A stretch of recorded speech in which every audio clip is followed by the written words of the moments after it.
I would want all of you to understand the difference between a learning objective and a learning outcome.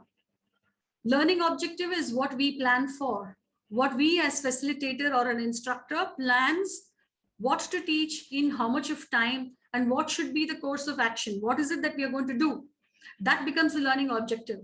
Are we trying to finish this in a particular time frame? What are the buffer sessions that we have? Do we need buffer sessions? Do we need loop sessions? Do we need to revisit the aspect in the interim? Is there a requirement for it? Am I flexible enough to have those kind of that kind of time with me?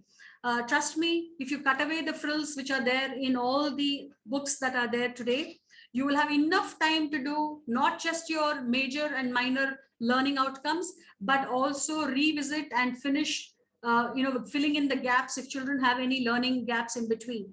All of that is possible, but then we should be very clear how we are structuring our learning outcome, learning objectives for it. On the contrary, learning outcomes are all majorly what the student has to be ready with at the end of the topic. The answers to those questions, they are specific, they are measurable, they are knowledge and skills. The core skills that we spoke about in Bloom's taxonomy, those are the learning outcomes. The learning outcomes are structured using those. If you're just going to say list, name some, give an example, you're pitching your learning outcomes at a very low level, but they are also needed. See, as we go from grade 1 to higher grades, and when you have different kinds of questions, sometimes a topic is just being introduced. When the topic is just being introduced, you can't have a higher level thinking skill question aligned over there. But if the topic is just being introduced, you can have a lot of your lower order thinking skills. What, when, all the factual informations.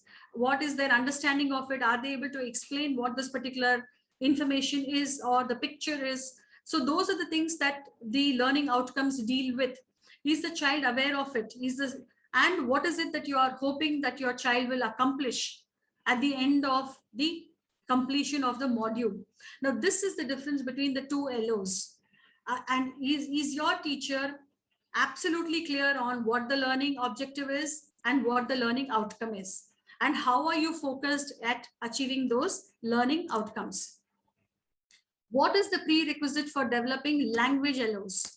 Now, this is something that I will very briefly take you on. First of all, how do we learn a language?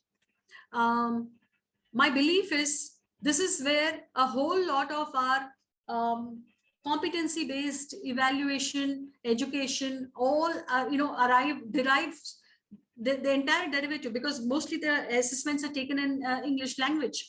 Of course, in some of the schools in our country, it could be in the regional language or in Hindi, depending on the kind of school that they are going to.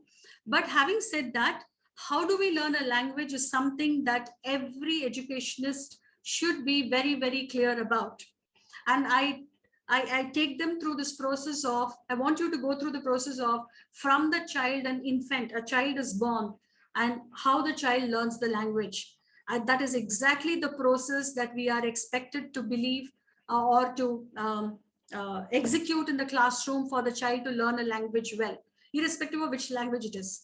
So what happens when a child is learning a mother tongue? I think the important thing is the child, as a young child, is exposed to the vocabulary. Lot of vocabulary. I think every adult who comes in the vicinity of the child is talking to the child, is communicating to the child, and the child is constantly listening and looking at objects and listening to sounds and words. And that is the exposure that the child has in terms of vocabulary. The child is listening. So the first and foremost thing in language learning is exposure to vocabulary and the associated objects, pictures, whatever you may want to call it. So that has to be there, and the curriculum has to be structured for that. And listening in the lower grades is obviously the way I spoke just now, but as it goes in the higher grades, what are the different levels of learning are we exposing our children to? Are we exposing them to listen to details? Are we exposing them to listen to the process?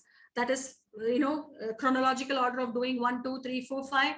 Are we exposing them to listening to a particular structure, describing things, or perhaps executing or talking about, it's like a running commentary. The action words, what kind of vocabulary are we exposing them to? What kind of listening skills are we looking at?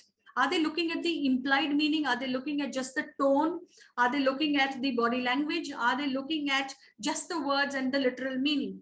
So what is the listening all about? Do we have a structured curriculum that runs across from grade 1 to grade 10? Typically, it is 10 or 12, and then it runs backwards. So you bring in till their lowest learner, lowest grade learner, what should be the skills that he or she should know? Schools should definitely have what we call it as a year-end learning expectations. So we will come to that a little later, YEE it is called, but let's move on. So the child listens to a whole lot of vocabulary. What is the next thing that the child does? The next thing is you will find the child is articulating or reproducing the sounds or forming the words, whatever the child can spell at the time. And then you will see that phase in the child where the child is able to speak endlessly, speak a lot of words, and then there is this burst of energy and the child is constantly talking. Simply because the child has been able to listen, the child associates those words and the sounds to the objects and is able to articulate and use those words and speak.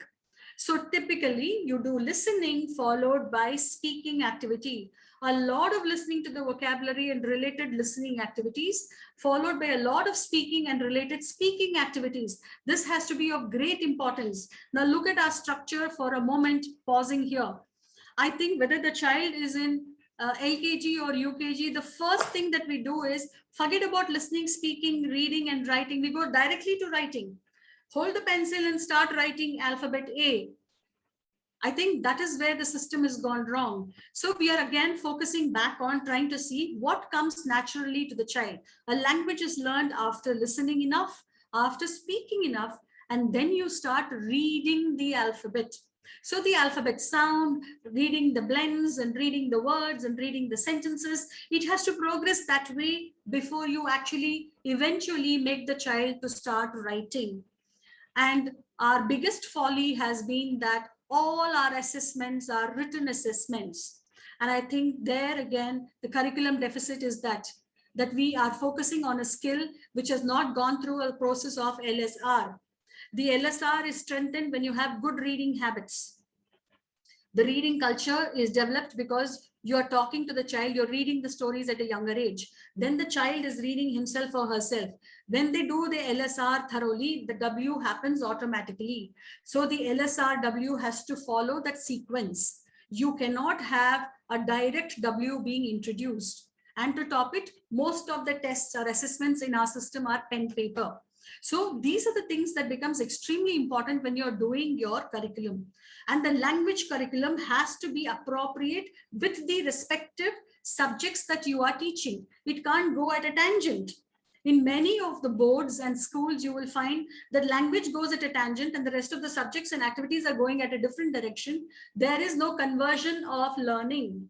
There is a lot of redundancy that happens. So this is supposed to be the best way to do it. There is so much of non-fictional factual information that the children learn through so many of these unseen passages.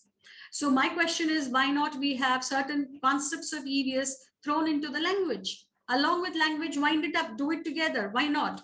So those are the things that one has to keep in mind. And for this, you need to be proactive in terms of seeing what are the things that you can put into your curriculum so that this entire, the puppet show that you are conducting is, well orchestrated. So what is the LSRW? That is what I was talking about. The importance of sequencing, I don't have to reiterate anymore. So what is it that you do for developing language curriculum? In brief, these are the important aspects that you need to look at. Now, what are the derivatives from curriculum that we have? I'm sorry if I'm overshooting the time. Lucy, where are we? Oh my God. Yes, ma'am. Do you want to quickly wrap it up because we have to open it up for questions as well, and Mr. Meru has some points. Yes, and I will not be able to do the other thing that you gave me at all. I'm so sorry, Lucy. That's okay, ma'am. That's okay. You've covered a whole lot. I think it's giving clarity to most of the audience here. Okay, great. I will quickly wrap it up. So once you have your curriculum in place, which is well designed, which is structured with the right appropriate learning objectives and learning outcomes, you will get all of this reflected in your lesson plan. You're able to then plan your lesson very well with the right kind of activities, because it is going to cater to the development of the higher order thinking skills. It is going to be something that the child experiences and is able to bring himself to that level of absorption. Following that, yes, you'll get a lot of one of the derivatives would be your self-evaluation sheets and your peer evaluation sheets. Those are the feedbacks that you can collect, and that is going to be one of the important derivatives of your curriculum. Your FAs and essays, or the assessments, all the assessments, again, what kind of questions you ask will be completely dependent on where you have pitched your LO.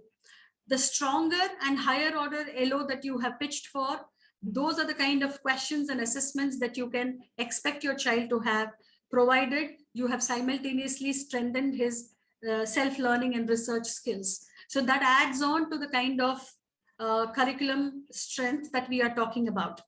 Finally, of course, the elements and the projects, associated projects, and the learning elements that you can derive if you have a curriculum which is strong.